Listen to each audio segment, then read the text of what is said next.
Evening everyone, welcome back to my channel. कैसे हैं आप सब लोग? सो होपफुली आप लोग बहुत ही अच्छे होंगे एंड अपने प्रिपरेशंस भी बहुत मन लगा के कर रहे होंगे। तो आप में से काफ़ी सारे कैंडिडेट्स ऐसे हैं जिनको बहुत ज़्यादा डाउट है रिगार्डिंग एज लिमिट कि हमारी जो अपकमिंग वैकेंसीज आ रही हैं उनमें एज लिमिट क्या रहेगी, क्या एज लिमिट कम हो जाएगी फीमेल्स की या किसी की एज लिमिट बढ़ेगी। स्पेशली जो मेरे पास कमेंट आ रहा है इट इज़ फॉर EWS कि अगर हम अदर स्टेट के EWS हैं तो हमारे को क्या रिलैक्सेशन दी जाएगी। तो हम लोग एक बार डिटेल में डिस्कस कर लेते हैं कि एक्चुअली में है क्या। अगर आप DSSB में अप्लाई करने वाले हैं फॉर अनरिजर्व कैटेगरी एंड अगर आप NTT या PRT की पोस्ट के लिए अप्लाई करने वाले हैं, हम यहाँ पे सिर्फ एज क्राइटेरिया की बात करेंगे ताकि आपको ये सब क्लियर हो सके। एंड अगर आप लोग प्रिपरेशन कर रहे हैं आप अपनी प्रिपरेशन कंटिन्यू कर सके, क्योंकि हमारे कोविड में भी काफ़ी सारे साल जो हैं वो वेस्ट हो गए हैं हमारी एज के, जिससे काफ़ी सारे कैंडिडेट्स तो ऐसे होंगे जो एज क्राइटेरिया के अंदर ही नहीं आ रहे होंगे, तो वो DSSB नहीं दे पाएंगे। तो अगर हम लोग बात करते हैं DSSB, NTT और PRT की, तो इसमें जो आपकी एज लिमिट होती है for female as well as male it is only 30 years. इसमें आपको कोई भी एज रिलैक्सेशन नहीं दिया जाता है। लेकिन अगर आप लोग रिजर्व कैटेगरी से हैं, लाइक अगर आप SC/ST कैटेगरी से हैं तो आपको 5 ईयर्स का एज रिलैक्सेशन दिया जाएगा।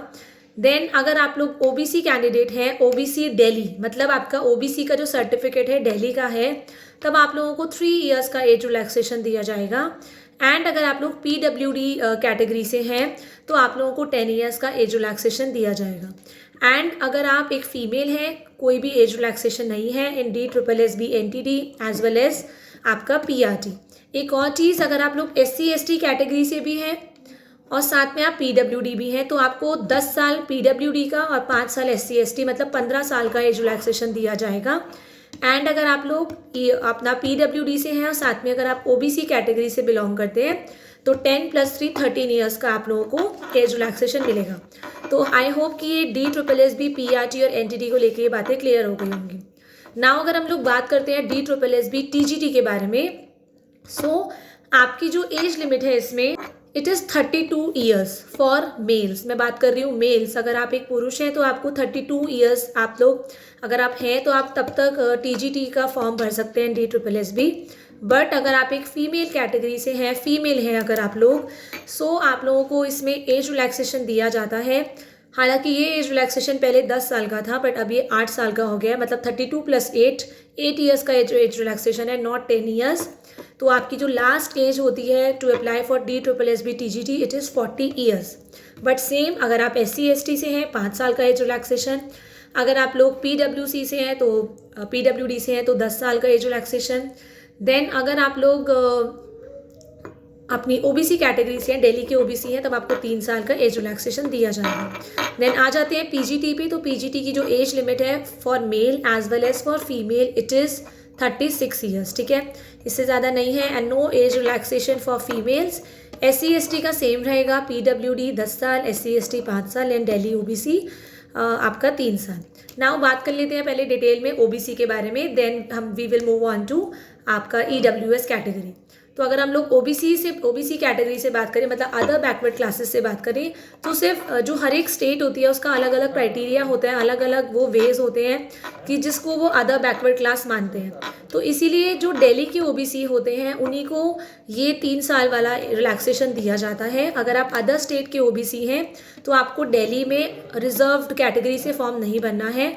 आप दिल्ली के अकॉर्डिंगली एक जनरल कैंडिडेट में काउंट करेंगे तो आप लोग जनरल कैटेगरी से फॉर्म भरेंगे। मतलब अगर आप OBC हैं भी बट आप लोग कहीं और के हैं, लाइक UP के हैं, हरियाणा के हैं, राजस्थान के हैं, तो आप लोग दिल्ली में एज जनरल कैंडिडेट ही कंसिडर किए जाएंगे, ठीक है।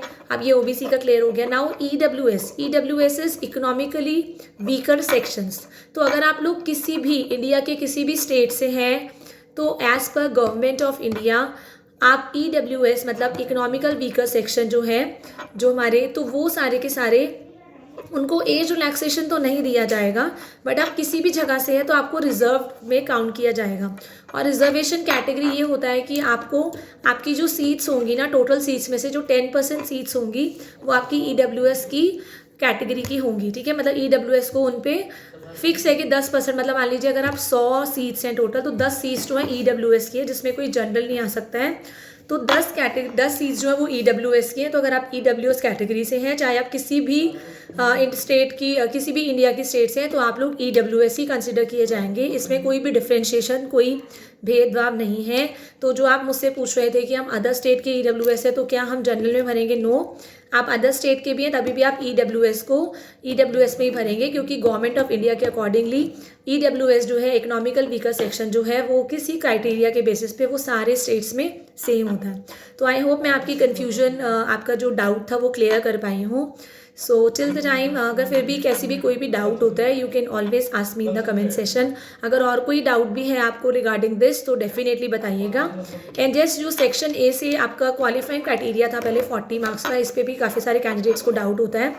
तो वो जो 40% पासिंग क्राइटेरिया था सेक्शन ए में, दैट इज़ ओमिटेड, मतलब वो अब नहीं है, अब वो क्वालिफाइंग नहीं है। आपकी जो टोटल मेरिट तैयार की जाएगी after your return exam, as you know यहाँ पे इंटरव्यू बेसिस पे कोई नहीं होता है, यहाँ पे रिटर्न बेसिस के एग्जाम पे ही आपका सिलेक्शन होता है। तो आप लोग अगर मतलब अगर आप सो द टोटल मेरिट होगी आपका सेक्शन ए और सेक्शन बी को टोटल मिला के बनेगी, तो इस चीज़ का आप ध्यान रखेंगे। So all the best for your preparation till the time. Thank you everyone, have a nice day.